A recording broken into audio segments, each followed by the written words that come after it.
Hello everyone, I'm meteorologist Charlie Ironmonger. Thank you so much for joining me today for your 1 p.m. news and weather update from the First Alert Desk. Now we've got news out of South Central High School where a group of students walked out in protest after how a fallen student will be recognized at graduation. The group of students at South Central High School left class at around 10:30 this morning.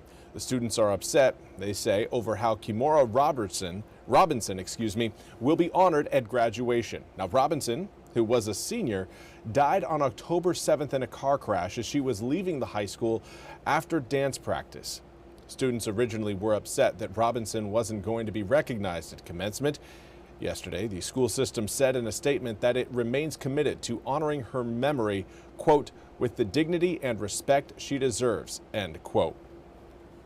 Now, students who walked out say that what they are looking for is a moment of silence, her name called, and an empty chair for her during the ceremony.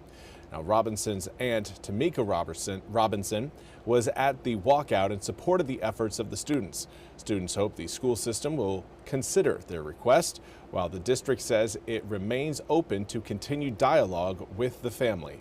After about 20 minutes gathering in front of a memorial for Robinson, the group went back to class. There's no immediate word from the school system on whether those who walked out will face any disciplinary action. And now we also want to turn our attention to beach erosion in eastern North Carolina, an issue that again is always on the minds of those who live along the coast, but certainly as we approach hurricane season. We're not certainly there yet. We're still very much in February, but Dare County has launched an initiative to help track the erosion as it occurs. Dare County GIS says the project will continuously record coastal erosion in Buxton and Rodanthe so officials can make informed decisions. With the new map, users can select 2 different dates of drone images and compare them side by side by swiping left and right on the screen. Now, Dare County GIS analyst Kristen Stilson said, quote, "These situations in Buxton and Rodanthe are very dynamic, so we wanted to have the most up-to-date information available about the current state of the oceanfront," end quote. Now, over the past month, 4 beachfront homes collapsed in the Outer Banks after a winter storm swept through eastern North Carolina. A total of 16 unoccupied homes fell into the ocean last year, according to the Cape Hatteras National Seashore. And now for some incredible news. We've got news from the good side. He's a dapper gentleman, and you can see him strolling in Savannah, Georgia, turning heads. His name is Henry, and he stands out for more than just his fashion. Tim Guidera, with our sister station, WTOC, tells us why this four-legged friend may be a record setter. Come on. Come on, that's it. And now you're just going to sit. Henry isn't setting any speed records these days, but he has earned the right to move slowly or not at all, having reached what is believed to be a record age. This is Henry. He's a little rat terrier. He's 25 as of the 15th of January. Which Lori Hartman thinks makes Henry the current oldest living dog, and she is waiting to hear back from Guinness on her application for that title. It's a process, and once we mail everything in, it's still going to take a couple weeks unless we raise that $800 or whatever it is, then we can bump it up. And in the back of my mind, part of me worries because you don't know how long he's going to be here. Hartman certainly didn't know that when she and Jim Larson rescued Henry among more than 24 dogs from a breeder in 2009, taking them into their Max's Animal Rescue in Hoboken, Georgia. We gathered all of them, trapped a bunch, and there was 29. 6 of them were pregnant, and within 9 days we had 50-some dogs, almost 60 dogs, in my little dining room, my 10 by 10 dining room. We have, I think, like 9 between 17 and 25. All from that group of dogs? All from that group, and we've had him for 16 years at this point. So he was unadoptable for a very long time. Henry has gotten famous with his age, which, if you believe in dog years, is 175. Happy birthday, Henry. Say thank you. And he has mellowed from the aggressive 9-year-old he was when he arrived at Max's animal rescue. He's just the cutest little old man, you know. Everybody just thinks he's like a little old gentleman, and you know, his little hat and his little suit. He's always got a bow tie on. Always has a bow tie on. No collars no more, just the bow ties. So, and he loves them. Hartman hopes a Guinness record will not just celebrate Henry's longevity, but help other senior dogs.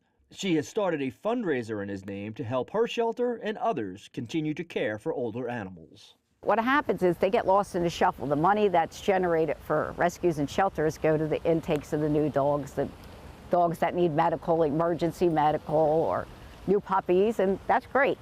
But there's got to be a little 2 to 5% little line for the seniors left in rescues. And what we want to do is raise enough money to, you know, not only help the couple we have, but, you know, to help other groups. For now, though, Henry keeps waiting for confirmation on a title that Hartman has been wondering about for a few years. As he kept aging, going, oh my God, he's going to be this age, he's going to be 20. Oh my God, are you going to make it to 21? You know, and then it's, oh my God, are you going to make it to 22 and 23? And, you know, as it gets like to August, September of the year, you're like, come on, Henry, you're going to do it till January, you got to do it, buddy, you know. So then, you know, he just hangs in there and we're good.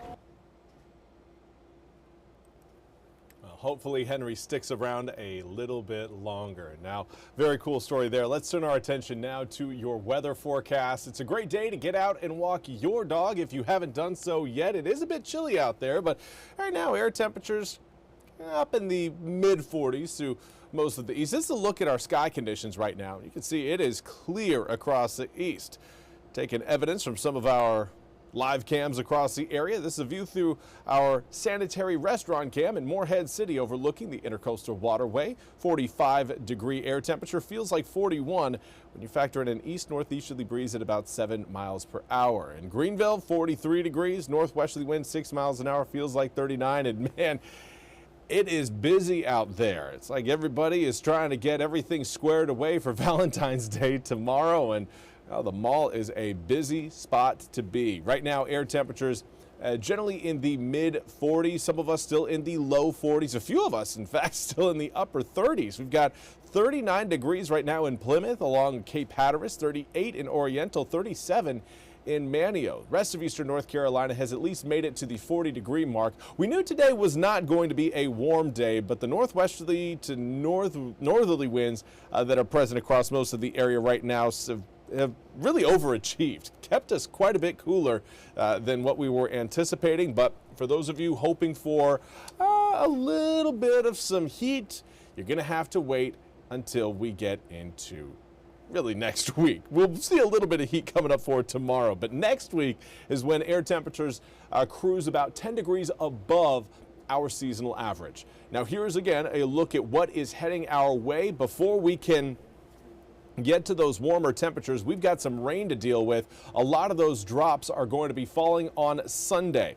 It does look like there's still some model disagreement with overall timing, but I would anticipate rain showers showing up as we head into your Sunday morning and really reaching their peak once we get into your Sunday afternoon to Sunday evening. Now this model again highlighting more of a slower pass, but regardless, rain showers on Sunday could linger into your Monday morning. More so on Monday, anticipating some strong winds out of the north. With that, we will see again cooler air temperatures prevail from Sunday into Monday. After that, though, Tuesday, Wednesday, and Thursday of next week looking toasty. For this afternoon, though, toasty, not a great descriptor of what we've got out there. 48 degrees possible between 2 and 3 p.m. We may end up shy of those numbers, but later on this evening, temps falling into the sub-freezing range by the time we reach around 11 p.m. at night tonight.